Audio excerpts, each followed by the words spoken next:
आज मैं बात करूंगी सोसाइटी के उस रिलेशन के बारे में जो बहुत ही चैलेंजिंग माना गया है, दैट इज सास एंड बहू।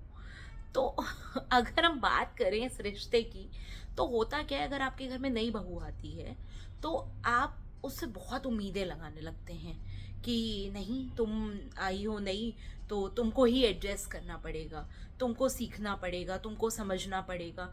हर चीज़ में उसी को हम रिस्पॉन्सिबल बनाते हैं कि नहीं, तुम्हें ऐसे करना है, तुम्हें ये करना है, तुम्हें वो करना है।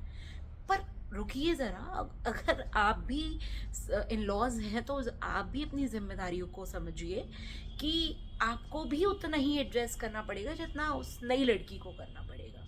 क्योंकि ये वन वे प्रोसेस नहीं है कि आप उस पर थोपते जाएं और आप अपने आप को बिल्कुल जैसे थे वैसे ही रखें, तो इट इज़ नॉट पॉसिबल। आज की डेट में तो बिल्कुल ये असंभव है। अगर आप चाहते हैं कि आपके घर में चीज़ें बहुत स्मूथली चलें और प्रॉब्लम्स ना आए, लड़ाई झगड़े ना हो, कोई चिक चिक चुक चुक ना हो, तो उसके लिए you need to adjust. You need to means it's a two way process. वो भी करे और आप भी करें, तभी चीज़ें अच्छे से चल पाएंगी। जनरली प्रॉब्लम कब आती है? प्रॉब्लम तब आती है जब एक नई लड़की आपके घर में आती है तो आप उससे कहते हैं हमारे यहाँ तो ऐसे ही होता है। अरे आपके यहाँ ऐसे ही होता है? अभी वो एक नई बंदी आपके घर आई है तो it will take some time. उसको थोड़ा समय दीजिए, उसको एडजस्टमेंट के लिए थोड़ा समय दीजिए। ये नहीं कि नहीं हमारे यहाँ तो ऐसे ही होता है। अरे आपके यहाँ ऐसे होता है, उसको भी समझने के लिए थोड़ा वक्त लगेगा। तो आप उसको टाइम दीजिए, समझने दीजिए, फिर उसको जज करिए, है ना। और बहुत इंपॉर्टेंट चीज़ होती है जब आप कहते हैं ना कि हमारे यहाँ तो ऐसा कभी हुआ नहीं, तुम्हारे यहाँ ऐसा कैसे होता है।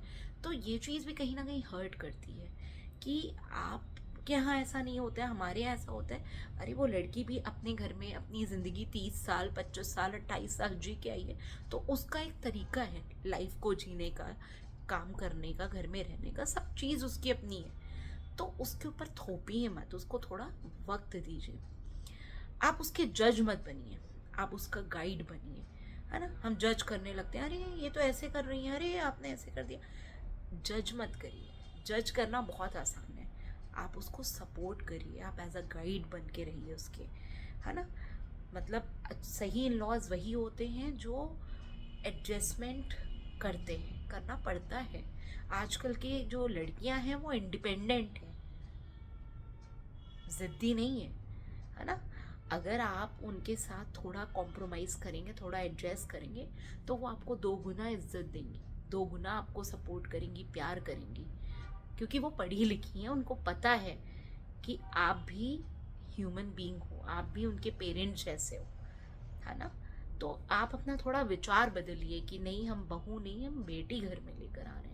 जब आप इस मानसिकता के साथ अपने घर में उस नए मेहमान को लाएंगे तो आपका घर जन्नत से कम नहीं होगा, है ना।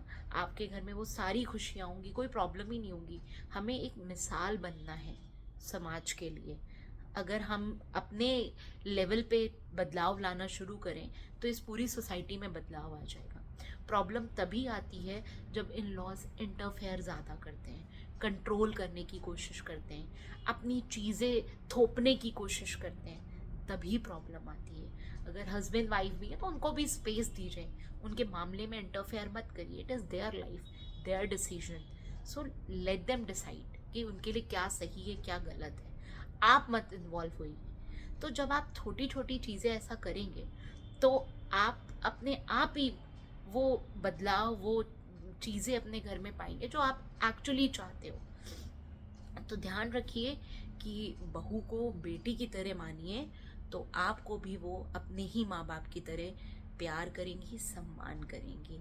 सो आई होप आपको मेरी बात ज़रूर समझ में आई होगी और ये वीडियो अपने सारे लोग अपने लॉस के साथ शेयर करें। शायद उनको क्लिक कर जाए कि वो कहाँ गलती कर रहे हैं और कहाँ से चीज़ें सही हो सकती हैं। तो you never know, so please do share with them and comment अगर आपको मेरा वीडियो अच्छा लगा हो, and subscribe my channel for such kind of informative video related to your daily life. Thank you so much.